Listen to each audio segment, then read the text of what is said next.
ويسألونك عن المحيض. بسم الله الرحمن الرحيم. الحمد لله والصلاة والسلام على رسول الله وعلى آله وأصحابه ومن والاه. وبعد والسلام عليكم wa rahmatullah wa barakatuh. La leçon d'aujourd'hui concerne les règles relatives aux menstrues et aux lochis. Allah Ta'ala dit: وامرأته قائمة فضحكت فبشرناها بإسحاق ومن وراء إسحاق يعقوب. Sa femme était debout et son cycle arriva. Nous lui annonçâmes donc la naissance d'Ishaq et après Ishaq, Yaqub. Ce que les juristes malikites désignent par les menstrues est le sang ou les pertes jaunâtres ou rougeâtres, as-sufra ou al-kudra, qui sortent d'elles-mêmes des parties génitales de la femme qui peut tomber enceinte habituellement. Donc pas avant la puberté ou en état de ménopause. Selon le Mudawana, les pertes jaunâtres et rougeâtres, as-sufra ou al-kudra, sont considérées comme des menstrues, même en dehors du cycle habituel. Cependant, certains savants malikites, comme Ibn al-Majichoun, restreignent cela à ce qui est directement lié au cycle menstruel, ça veut dire juste avant, sans interruption, ou pendant ou juste après, sans que le cycle menstruel ne se soit terminé complètement.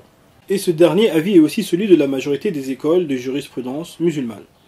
Conformément au hadith que rapporte al-Bukhari, selon Atiyya, radiyallahu anha, on ne tenait pas compte des pertes rougeâtres et jaunâtres après la purification des menstrues.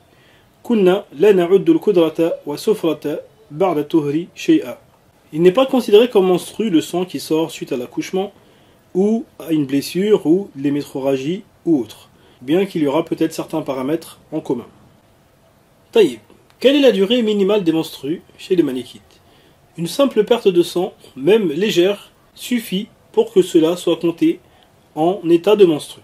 Le grand lavage deviendra alors obligatoire et le jeûne s'annulera. Cependant, cela n'est pas pris en compte pour la période de viduité tant que cela ne dure pas au moins une partie de la journée. Donc, une perte légère suffit pour comptabiliser cela en menstru, mais pas pour la période de viduité. La durée maximum des menstrues est la moitié d'un mois, 15 jours. Une femme ne peut pas rester plus de 15 jours sans accomplir ses adorations.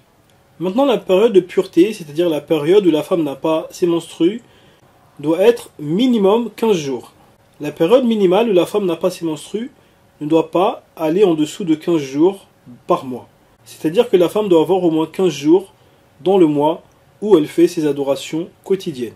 Et en dessous de cette limite, le sang sera compté en métrorragie.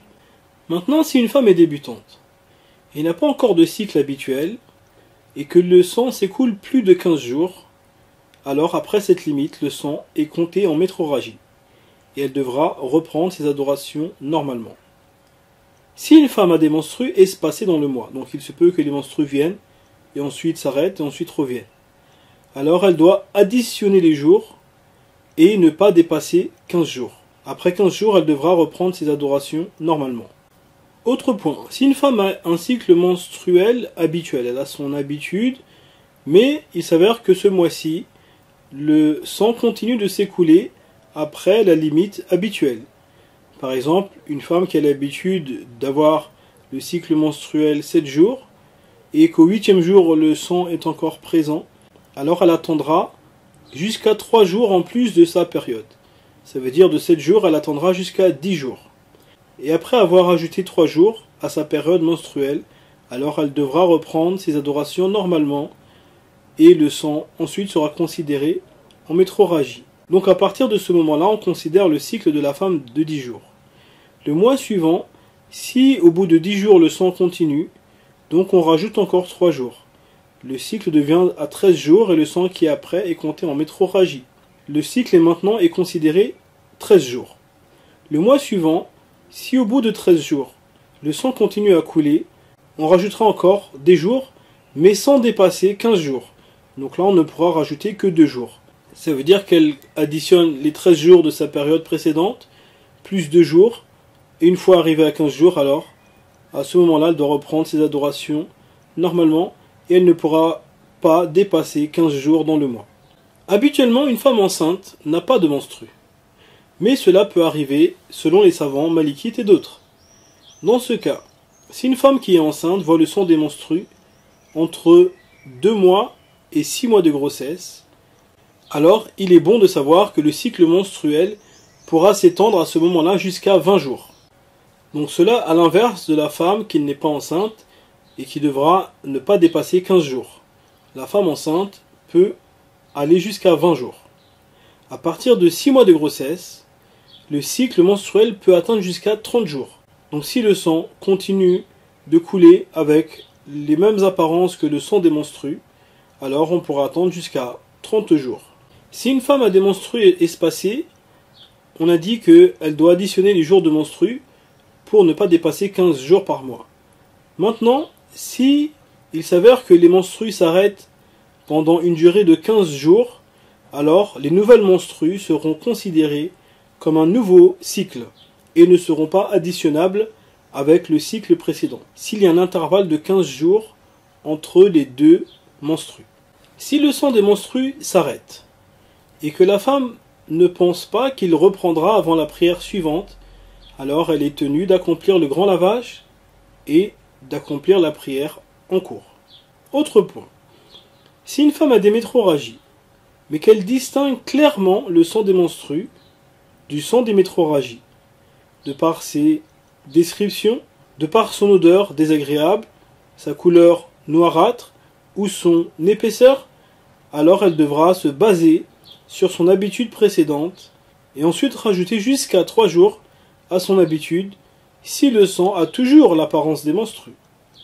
Après cela, même si le sang a l'apparence des menstrues, elle considérera ce sang comme des métrorragies et elle enregistrera sa nouvelle habitude. Puis le mois d'après, elle se réfère à son dernier cycle et ajoute encore 3 jours si le sang persiste.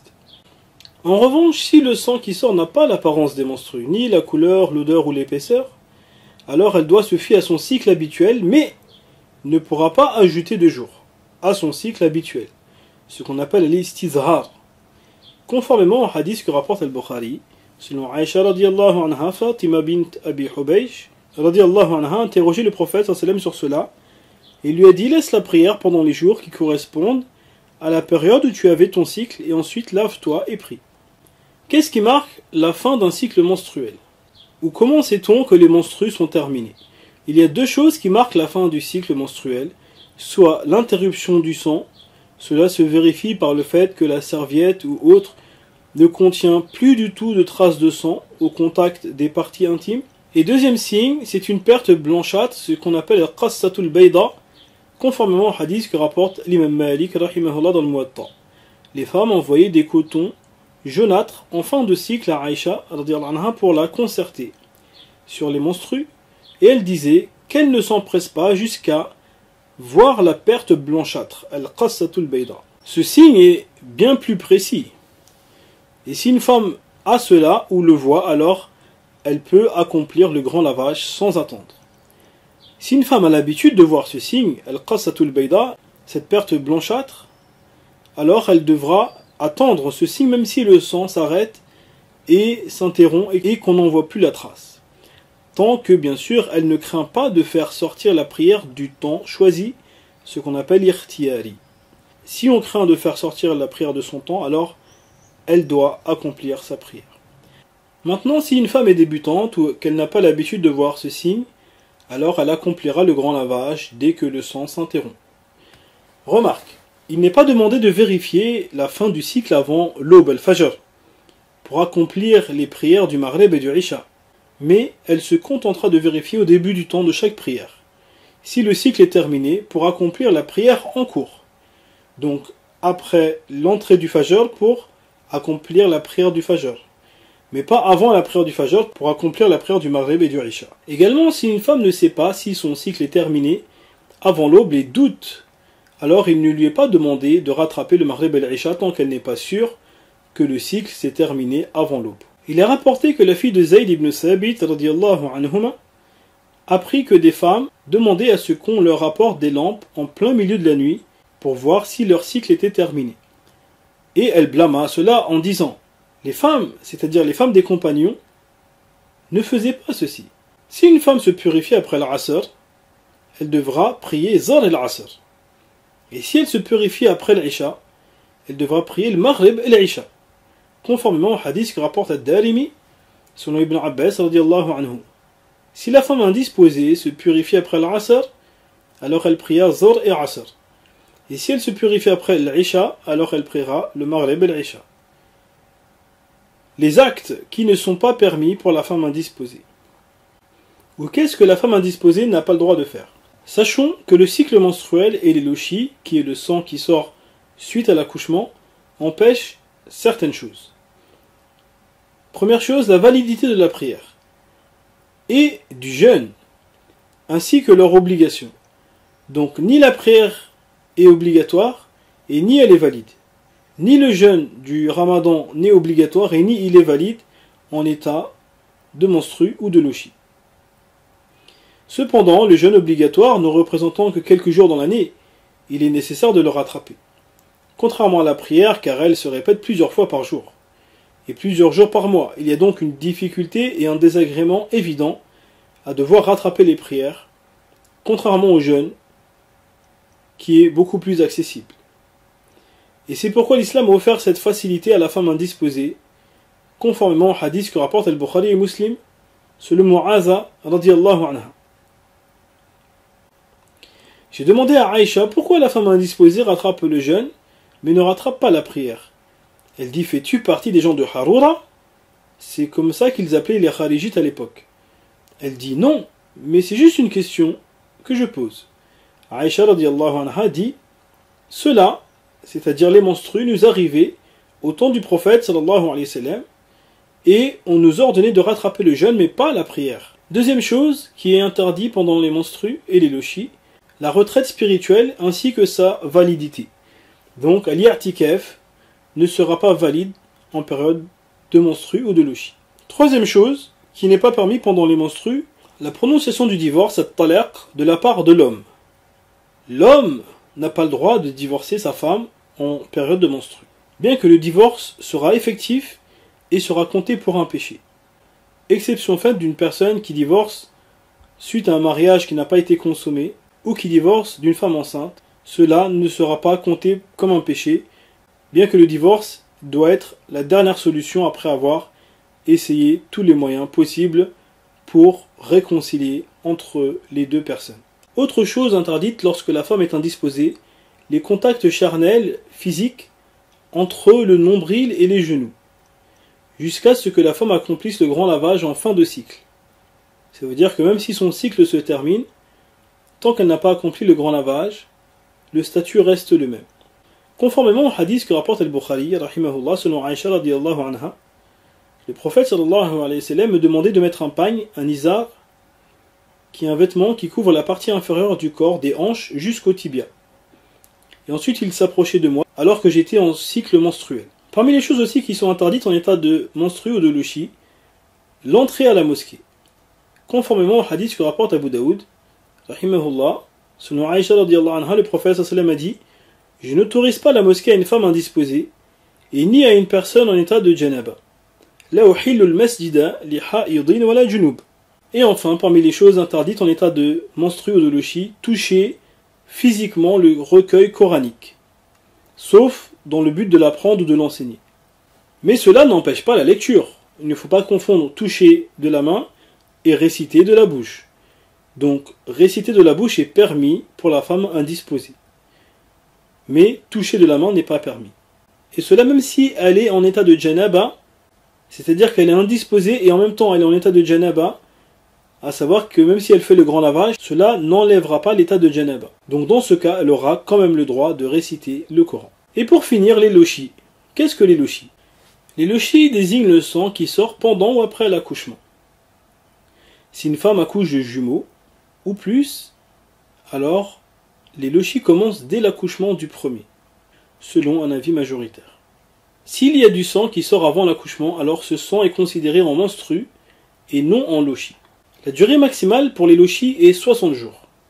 Passé ce délai, si le sang persiste, alors on considérera ce sang comme des métrorragies. Quant au hadith de Salama, qui dit que les femmes patientaient 40 jours pour les lochis au temps du prophète sallallahu alayhi wa sallam, cela n'indique pas une limitation de durée chez la plupart des juristes, car un nombre n'indique pas une restriction ni une obligation. mais plutôt c'est simplement une information de ce qui se faisait à l'époque chez les femmes d'une même région. Et cela ne signifie pas que c'est la règle à appliquer pour toutes les femmes. Si le sang des lochis s'interrompt, puis revient, alors on l'additionne au jour de lochis précédent jusqu'à atteindre 60 jours. Mais la femme devra quand même accomplir le grand lavage et ses adorations, normalement, à partir du moment où le sang s'interrompt complètement. Et si ensuite il reprend, alors elle arrête ses adorations. Si le sang des lochis s'interrompt plus de 15 jours, alors la période de pureté est complète. Et si le sang reprend après cela, alors ce sang sera considéré comme des menstrues. Et enfin, les signes de fin de lochis sont les mêmes que ceux du cycle menstruel qui marque la fin des menstrues. Donc une interruption complète du sang ou une perte blanchâtre qu'on appelle el-qassatu, el-bayda, et les interdits sont les mêmes également.